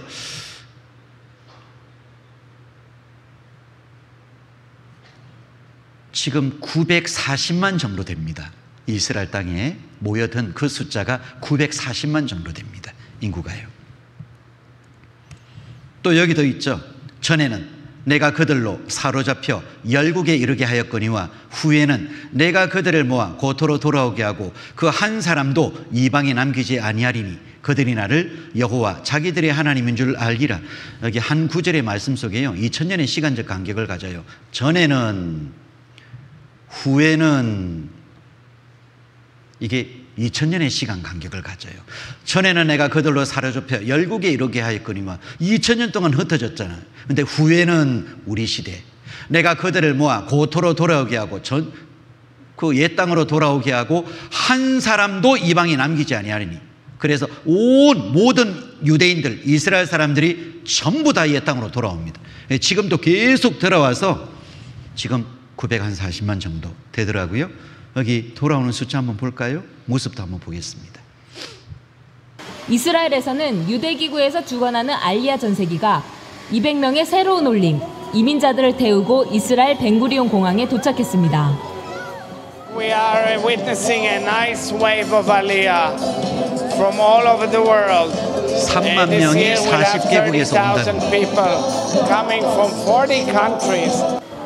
전 세계에서 반유대주의와 이스라엘에 대한 BDS 운동이 증가하고 있는 가운데 알리야라고 불리는 유대인들의 귀환은 2000년도 이후부터는 매년 2만에서 3만 명씩 이루어지고 있습니다. 유대인들은 핍박을 피해 1800년대 후반부터 이스라엘로 이주하기 시작했고 1948년 건국 전까지 30만여 명이 이주했습니다. 건국 후부터는 본격적인 귀환이 시작돼 작년까지 총 330만여 명이 귀환했고 현재 이스라엘에는 670만여 명의 유대인들이 살고 있습니다. 이번 전세기를 통해서 온 올림들 중 70명은 아이들입니다. 자녀들의 손을 잡고 기뻐하며 고국 땅을 밟는 모습은 이사야 49장 22절에서 그들이 내 아들들을 품에 안고 내 딸들을 어깨에 메고 올 것이라고 기록된 구절을 연상케 합니다. 네, 성경 말씀 그대로 다 이루어졌습니다. 지금도 계속 돌아오고 있습니다. 그리고 아까 비행기 타고 돌아왔죠. 2600년 전에 비행기 타고 돌아올 거 미리 말씀하셨죠. 저 구름같이 비둘기가 그 보금자리로 날아오는 것 같이 날아오는 자들이 누구냐. 지금 이 비행기 타고 다니는 거 너무 일상적이잖아요. 그런데 2600년 전에는요, 사람이 날아다닌다라는 개념이 없던 시대였어요. 비행기가 약 100년 전에 발명됐는데요. 그런데 하나님이 미리 옛 땅으로 돌아오는 이스라엘 사람들을 미리 이사야 선지자에게 계시로 보여주신 거죠. 보고 날아오는 자들이 누구냐? 예, 다 비행기 타고 옛 땅으로 다 이스라엘 사람들이 돌아옵니다. 그걸 말씀하신 거예요. 이스라엘 총리 우리 시대의 성경 예언 이루어지고 있다. 하나님 말씀이 그대로 이루어지고 있는 거예요. 네타냐후 전 세계 유대인들에게 이스라엘로 돌아오라. 그 이스라엘 총리가 계속 메시지 보내고 있죠. 이스라엘로 돌아오라. 성경은 한 사람도 남기지 않으냐고 다 돌아올 것이다. 말씀 이루어집니다. 유대인의 이스라엘 귀환은 하나님의 뜻이다 그랬습니다. 그래서 알리야 운동, 알리야라는 말의 뜻은 구약시대 때는 이스라엘 사람들이 하나님 앞에 제사 절기를 지키기 위해서 예루살렘으로 올라가는 그걸 알리야라 그럽니다. 그런데 신약시대 때는, 우리 시대 때는 알리야는 전 세계 흩어져 있었던 이스라엘 사람들이 옛 땅으로 돌아오는 걸 알리야라고 이야기를 해요. 그래서 알리야 운동, 알리야송, 노래를 불러요. 옛 땅으로 돌아오라고 노래를 부르면서 홍보를 합니다. 여기 한번 노래 한번 들어볼까요?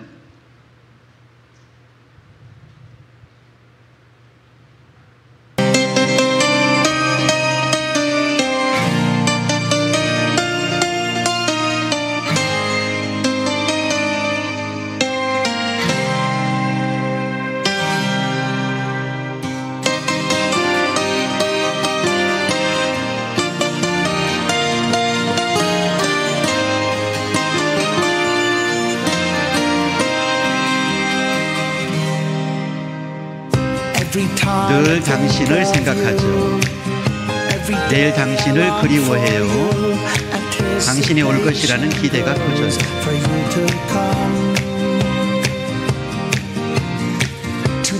2000년은 너무 긴 시간이에요. 내가 당신의 거룩한 노래를 들을 수 있도록, 그리고 돌아가요. 그들이 시작한 그곳 당신의 뿌리로. 세상은 사방으로 무너지고 있죠. 당신의 꿈은 이곳에, 당신은 고향으로 돌아가야 해요. 그것은 우리의 역사적인 운명의 부름입니다. 남녀노소를 환영하는 곳, 오래전에 예언이 성취되는 이스라엘은 영원히 우리에게 속하죠.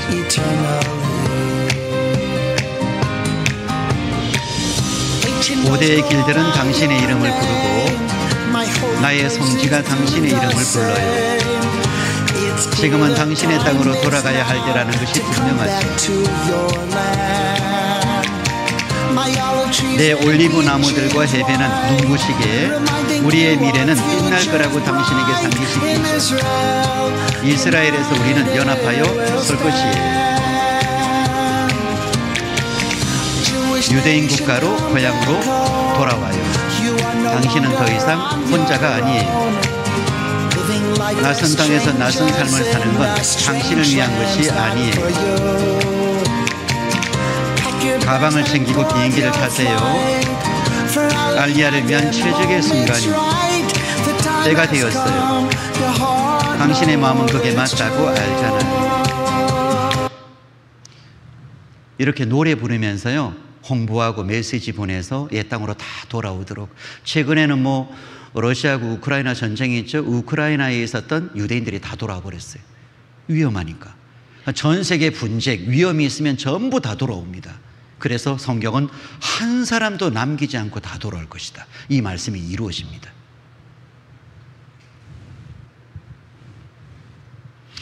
여기 옛 땅으로 돌아온 숫자 한번 볼까요?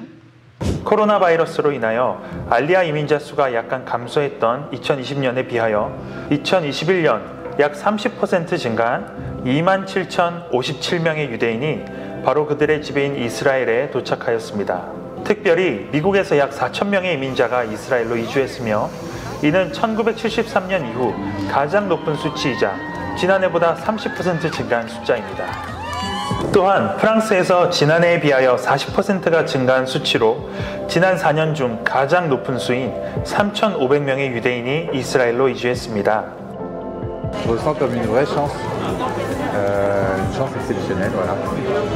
이외에도 러시아, 남아프리카 공화국, 아르헨티나 등 다양한 국가에서 이스라엘로 알리야하였습니다. 지난 2020년과 2021년에 시행된 2,000명 에티오피아 유대인 공수작전인 주르 작전에 이어서 이스라엘 정부는 작년 11월 28일 수천 명의 에티오피아 유대인의 입국 계획을 승인하였습니다. 이스라엘 내에서도 약 3,200명의 추가적인 이민자들의 수용을 위하여 새로운 정착촌 건물을 찾고 준비하고 있으며, 예, 정착촌을 짓는다 그랬죠.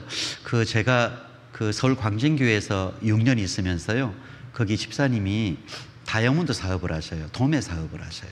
그래서 이 이스라엘 땅에 출장을 자주 가셔요. 1년에 한 몇 차례씩 꼭 다녀오시는데요. 그럼 이제 소식을 전해주시잖아요. 그런데 엄청나게 아파트 같은 걸 지어댑니다. 사람이 살지도 않는데 엄청나게 지어댄대요. 왜 이걸 이렇게 지어대냐 그랬더니 전 세계에 흩어져 있었던 이스라엘 사람들이 돌아오면 그 사람들이 살 집을 미리 지어 놓는 거래요. 그래서 지금 어마어마하게 지어대고 있대요. 말씀 그대로 다 이루어지고 이제 준비하고 있는 거죠. 그리고 이것뿐만일까요? 하나님은 이스라엘이 회복될 때 이제 전 세계에서 가장 뛰어난 민족이 될 수 있도록 하나님이 복을 주시죠. 그래서 이는 바다의 풍부가 네게로 돌아오며 열방의 재물이 네게로 옵니다. 바다의 풍부가 네게로 돌아온다. 열방의 재물이 네게로 올 것이다. 바다의 풍부? 이스라엘에는 사해바다가 있어요. 그리고 서쪽으로는 지중해 바다가 있습니다. 열방의 재물이 네게로 옴이라, 이 말씀이 2600년 전에 예언된 말씀인데요, 이 말씀이 우리 시대 때 그대로 이루어진 거예요. 바다의 풍부가 네게로 돌아온다. 이 사해바다, 핵전쟁 피해 복구 물질이 이스라엘 사해바다에 있다. 이스라엘 사해바다 보물이 미국, 영국, 프랑스 3개 국가의 재산보다 더 많다. 그래서 사해바다 인근에 이런 물을 끌어올려서요, 자원을 채취하는 공장이 있습니다. 여기서 막 엄청나게 이제 자원을 채취해서 돈을 쓸어 담는 거죠. 염분, 광물질 풍부해서 성경에서는 보고다 그래서요. 여기 우리가 뭐 사해바다 언제 한번 가보겠어요? 그래서 여기 풍경을 한번 좀 보겠습니다.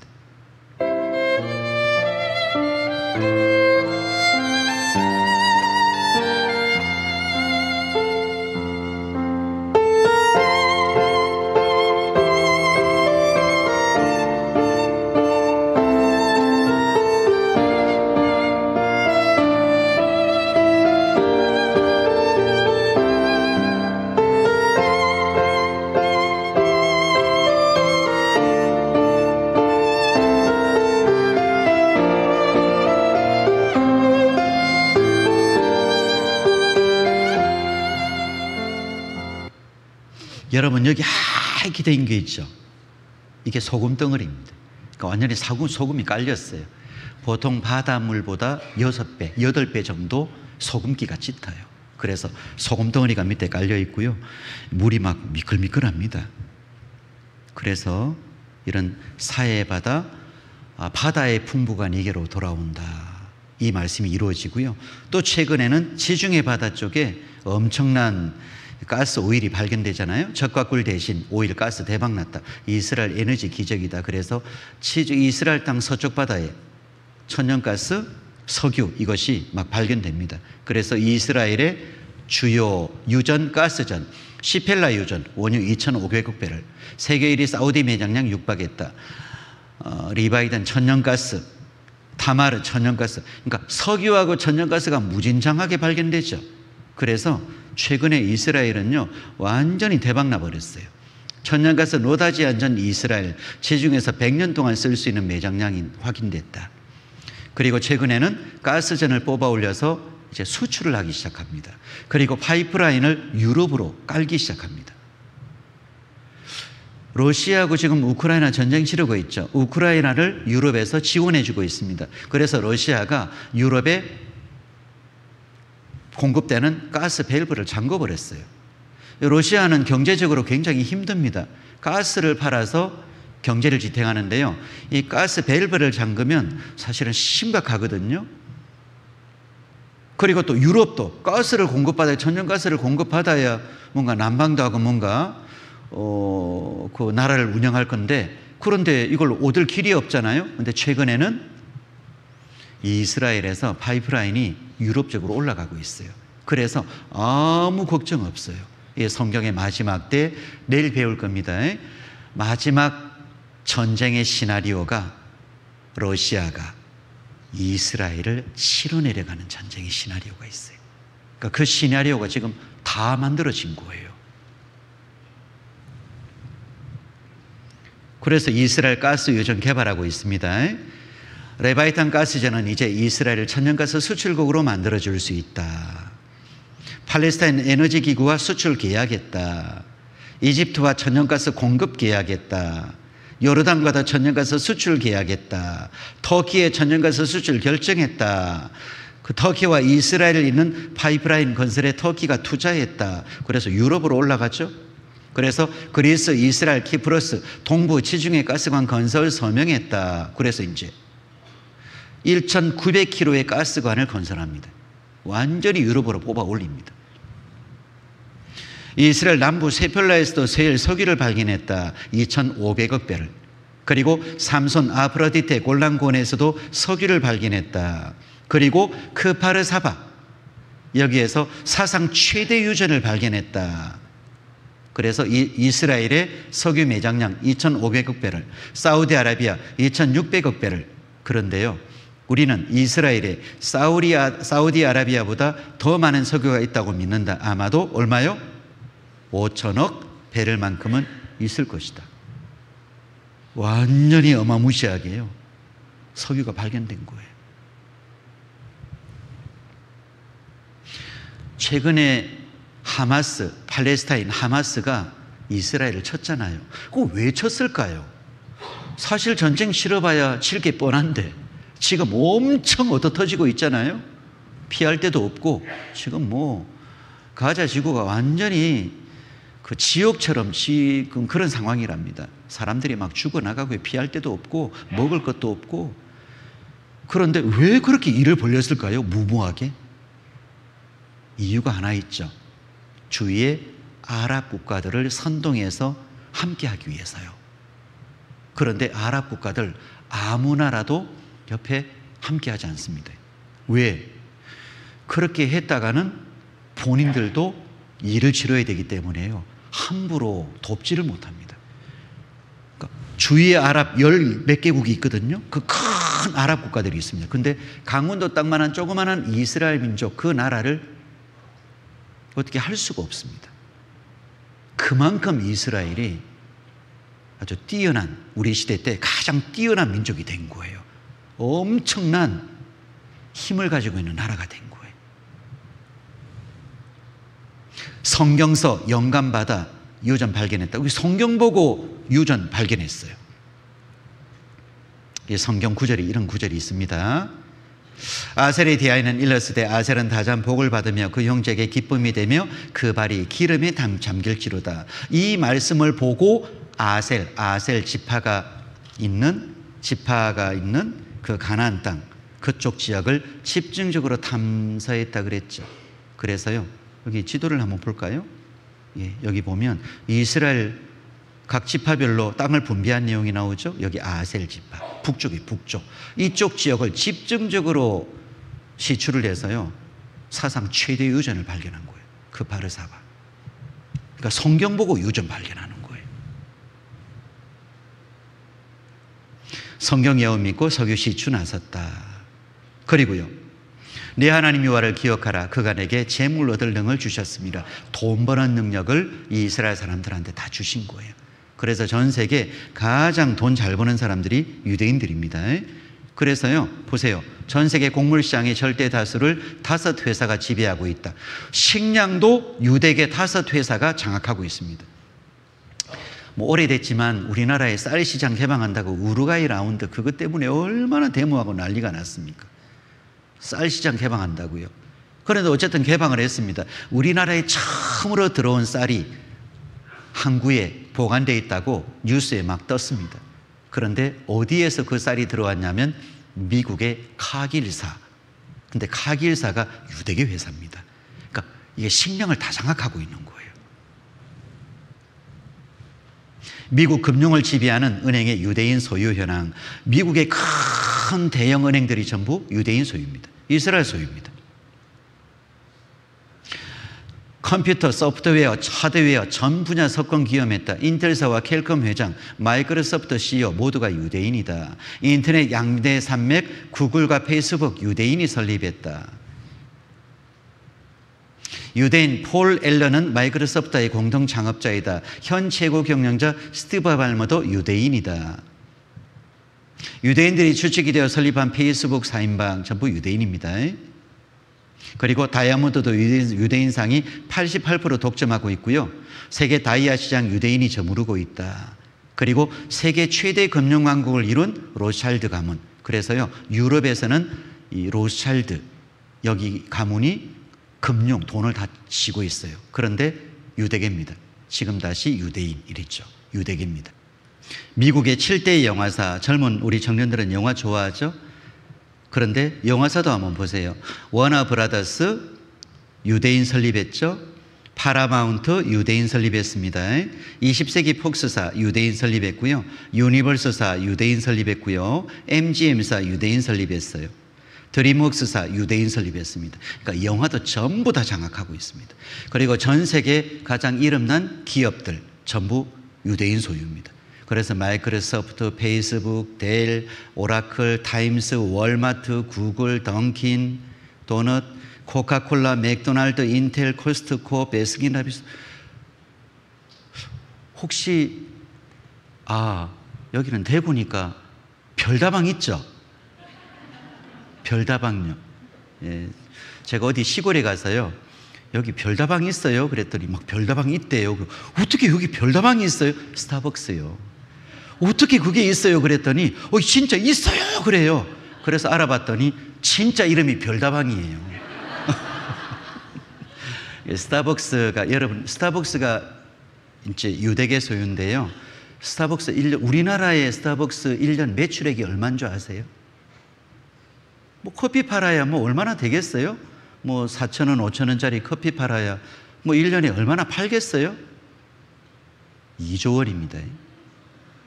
커피 팔아서 2조 원입니다. 2조 원.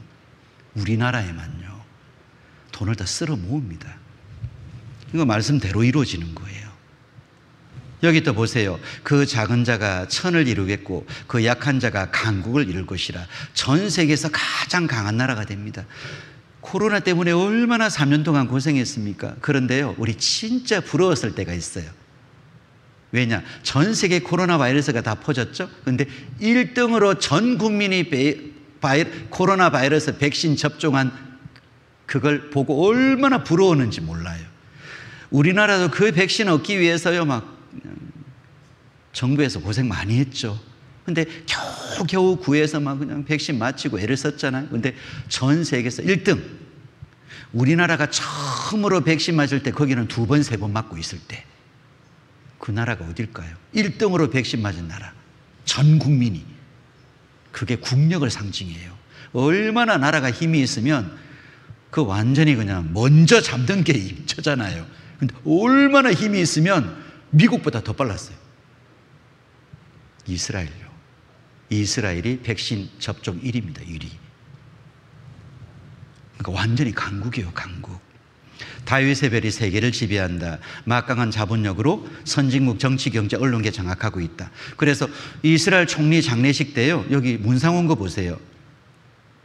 영국 총리 찰스 황태자, 독일 총리, 독일 대통령, 이집트 대통령, 유엔 사무총장, 미국 대통령, 네덜란드 총리, 큰 나라들 그 거물급 인사들이 전부 와서 조문하고 있죠. 예, 왜?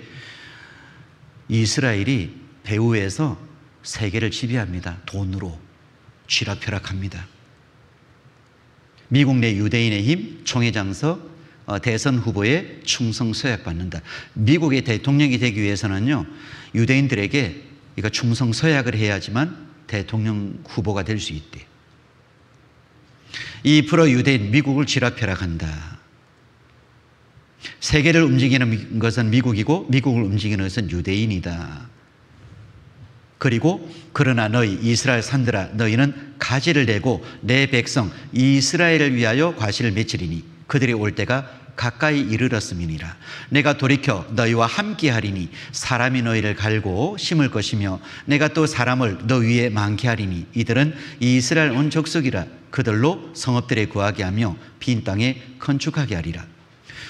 이스라엘 민족이 저주받아서 그 땅이 완전히 황무지가 되었죠. 그런데 이스라엘 산들아 너희는 가지를 내고 내 백성 이스라엘을 위하여 과실을 맺으리니 그들이 올 때가 가까이 이르렀음이니라. 이스라엘이 돌아올 때, 나라가 회복될 때 산들이, 땅이 회복됩니다. 그래서 가지를 내고 과실을 맺혀요. 비옥한 땅이 됩니다. 그러니까 이스라엘 땅이, 그 황무지가 비옥한 땅이 된다는 말이에요. 근데 놀라운 건 이스라엘 땅에 가보면요, 진짜 놀랍습니다. 엄청나게 그 메마른 땅이 완전히 옥토가 되어 있습니다. 여기 빈 땅에 건축하리라. 빈 땅에 전부 건축했죠. 여기 한번 보세요. 여기 영상 하나 볼게요. For centuries, these regions were covered with vibrant, fertile grapevines. 원래 가나안 But after 땅은 the 이스라엘 destruction 땅은 of Jerusalem 비옥한 in 70 땅이었죠. AD, the Romans uprooted the vines and took them to Italy. 하나님 앞에 저주받고 For 땅도 nearly 저주를 2,000 받았어요. years, no vineyards existed on these mountains. But in the late 1990s, a few Jewish men came 근데 here with a 이스라엘이 goal to 회복되는 change 때 that. 이 땅이 Men 옥토가 like Yaakov Berg, 2,000 years ago, Israel known like the best wine country in the ancient world. The Roman Caesars, the Greeks, they brought their best wine, not from Italy, not from French. They brought it from here, from Israel. But for 2,000 years, the 2000년 동안 이 땅은 was 사막이었답니다. desert. Was impossible to grow something 이런 on 땅에 those 뭔가 lands. 기르는 건 And actually, a 불가능했습니다. lot of people tried, and they 많은 couldn't 사람이 succeed. 시도했지만 성공하지 I 못했습니다. born in Russia, and I came to Israel when I was 3 years old. I remember when we start to plant the vineyards, everything it was rock. We need to drill into the rock in order to plant the vines. Everybody says, all the experts 그런데 says, 우리 시대에 it's 들어와서 not going 농사를 to 짓는데 work. Nothing will grow here. 그런데 옥토가 되는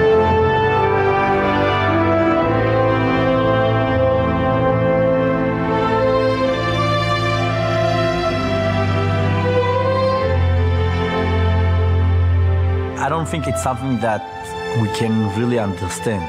It's not that we changed the land, it's not that we brought a new soil or something like that. The land really came back to herself. 죽은 사람이 It's like 살아난 a dead 것처럼 man 땅이 that 스스로 came 회복했습니다. back to life. To me, Israel is the best proof God exists and still acting in our world. 이스라엘은 하나님이 I don't think you can 일하신다라는 find 최고의 증거라 better 그러죠. proof. I'm Yaakov Berg and I am Israel. 여러분, 성경 말씀 그대로 이스라엘 민족이 저주받고 성경 말씀 그대로 이스라엘 민족이 회복되었습니다. 그리고 우리 시대 때 그 이스라엘 민족이 말씀대로 큰 민족이 되어 있습니다. 여러분, 이게 사람이 꾸며낼 수 있는 이야기입니까? 지어낼 수 있는 이야기입니까? 성경은 하나님 말씀이기 때문에요. 또 이스라엘 민족은 하나님의 선택한 민족이기 때문에 이 이스라엘 민족의 저주받는 것, 그리고 회복되는 것을 통해서요, 하나님이 정말 살아계시다라는 걸 우리에게 증명해 보이시는 거예요. 그래서 이스라엘 민족은 증인입니다. 증인. 하나님을 증거하는 증인이에요. 그래서 이스라엘 민족을 자세히 보면 하나님 계시구나 라는 걸 분명히 알 수 있는 거예요. 자, 이스라엘이 회복되는 때가 마지막 때라 그랬습니다. 그럼 마지막 때가 정말 우리 시대인지, 그리고 우리 시대에 정말 성경에 예언된 마지막에 대한 징조의 말씀이 그대로 이루어지고 있는지, 앞으로 무슨 일이 있을 것인지, 이 세상은 어떻게 될 것인지 우리 자세히 공부할 겁니다. 내일 오시면 여러분, 우리 시대에 지금 일어나고 있는 일, 앞으로 일어날 이 세상에 대한 이야기를 성경을 통해서 확인해 볼게요. 이 성경은 하나님 말씀이고, 하나님은 정말 살아계셔서 말씀대로 역사하시는 분이십니다. 예, 내일도 꼭 오시기 바랍니다. 자, 옆에 분하고 손가락 한번, 손가락 내밀어 보세요. 예, 손가락 내밀어서 내일 꼭 오겠습니다. 손가락 거시고요. 예, 꼭 거세요. 그리고 도장 찍으시고, 예, 도장 찍으시고, 복사도 하시고, 복사도. 예, 복사도 하시고. 예, 어떤 분은 등기도 하시대요. 예, 같이 기도하겠습니다. 하나님 아버지, 감사합니다. 이스라엘 민족을 통해서 저희에게 하나님의 살아계심에 대해서 보여주시니 감사합니다. 순종했을 때 복을 받고 불순종했을 때 저주받는 이 이스라엘 민족의 역사가 또 저희에게도 그대로 해당됨에 대해서 교훈을 받았습니다. 하나님 말씀에 순종하며 복받는 인생이 되도록 도와주시고, 이번 성경 강연에 하나님 말씀을 잘 듣게 하시고 말씀에 순종함으로 구원함을 얻어서 하나님이 주시는 천국의 축복을 얻을 수 있도록 도와주시기를 바랍니다. 한 영혼도 이루어지지 않도록 주님 도와주시고, 내일도 함께 모여서 또 예언의 말씀이 어떻게 이루어지고 있는지 확인할 수 있도록 주님 도와주십시오. 그리고 저희의 마음속에 선한 양심을 주셨습니다. 양심으로 주님을 찾아갈 수 있도록, 양심으로 하나님의 살아계심을 마음에 느끼고 깨달을 수 있도록 주님께서 도와주십시오. 모든 것 주님께만 의지합니다. 저희를 죄악 중에서 건져주신 예수님 이름으로 기도드렸습니다. 아멘.